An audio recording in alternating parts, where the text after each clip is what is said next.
Have you ever felt like you were trying too hard to win someone over, only to be met with indifference? You go above and beyond, thinking that effort alone will create a spark, but nothing happens. What if I told you that the problem isn't you? It's who you're choosing. Welcome to Chapter 1 of Robert Greene's The Art of Seduction, where it all begins. This chapter focuses on the most crucial and often overlooked part of seduction, choosing the right victim. Because let's be honest, seduction isn't a one-size-fits-all skill. It's a tailored, strategic art that requires a deep understanding of human desires, vulnerabilities, and emotions. Think of it like planting seeds. If you choose fertile soil, the seed grows into a lush, thriving plant. But if you plant it in dry, barren ground, no matter how much effort you put in, it won't grow. Choosing the right victim is the key to unlocking the magic of seduction. And today, we'll break down every detail Greene offers about how to do it right. Ready?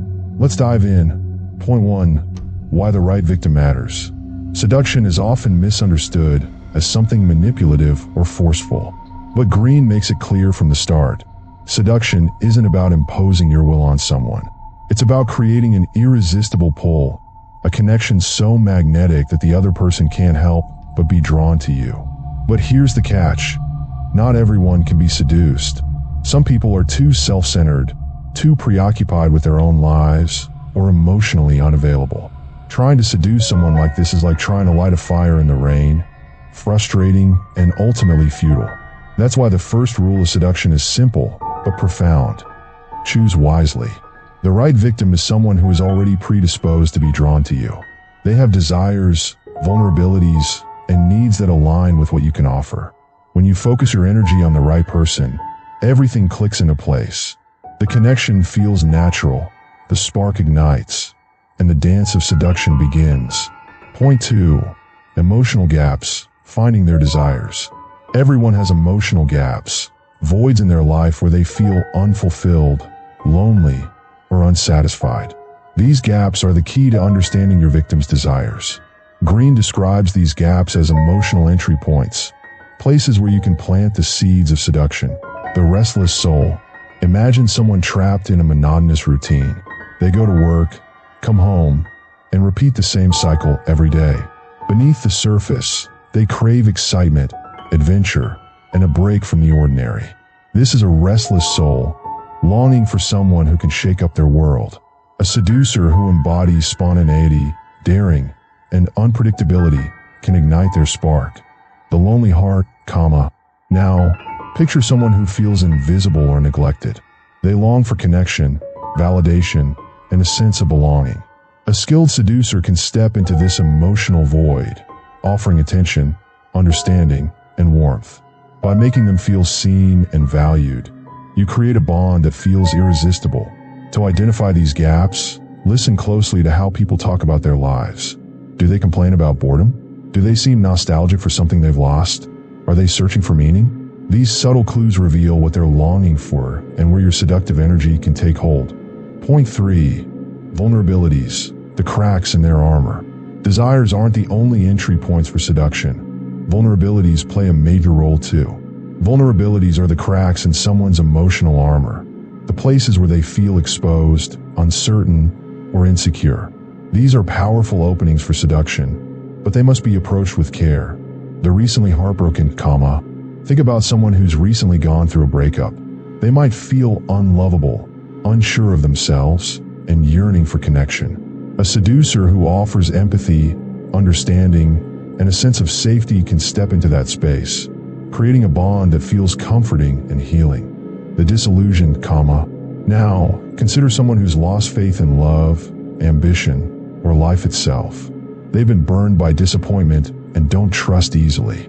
This person needs a seducer who can reignite their passion, showing them that life still holds beauty and possibility. Greene emphasizes that vulnerability isn't weakness, it's a part of being human. The goal of seduction isn't to exploit these vulnerabilities, but to understand them, aligning your approach with the emotional needs of your target. Point 4. Aligning your strengths with their needs. Seduction is a two-way street. To captivate someone, you must first understand yourself. What are your strengths? What qualities make you stand out?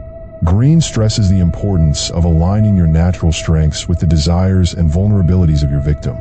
For example, if you're naturally confident and charismatic, you might appeal to someone who feels unsure of themselves, offering them the stability and assurance they crave. If you're introspective and mysterious, you might attract someone who's drawn to depth and complexity, offering them an escape from shallow interactions. The art of seduction isn't about pretending to be someone you're not. It's about amplifying the qualities that make you unique. When your strengths align with their needs, seduction feels effortless, almost like magic. Point 5. Reading the signals. How do you know if someone is the right victim? Greene advises paying close attention to the signals they send. These can be verbal, nonverbal, or emotional cues that reveal their openness to seduction. Do they lean in when you speak, hold your gaze, or mirror your movements? Do they respond enthusiastically to your jokes, compliments, or stories? These small but significant behaviors indicate interest, curiosity, and emotional availability. But it's not just about the obvious signals. Greene encourages seducers to look deeper, noticing subtle shifts in energy, tone, and posture. A skilled seducer is like a detective, piecing together clues to understand their target's inner world. Point 6. Case studies, masters of seduction. To bring these principles to life, Greene shares stories of historical figures who mastered the art of choosing the right victim. Cleopatra and Julius Caesar, Cleopatra wasn't just beautiful, she was perceptive. She recognized Caesar's ambition and desire for greatness, positioning herself as his partner in achieving glory. By aligning her strengths with his needs, she forged a connection that reshaped history. Casanova's lovers, Casanova was a master of adaptability. He understood that each target was unique, with their own desires and vulnerabilities. By tailoring his approach to each individual, he created connections that felt deeply personal and irresistible. Conclusion: the ethics of seduction. As we wrap up this deep dive into Chapter 1, it's important to address a key question. Is seduction ethical? Greene argues that seduction isn't about manipulation or deceit. It's about creating a connection that feels mutually fulfilling.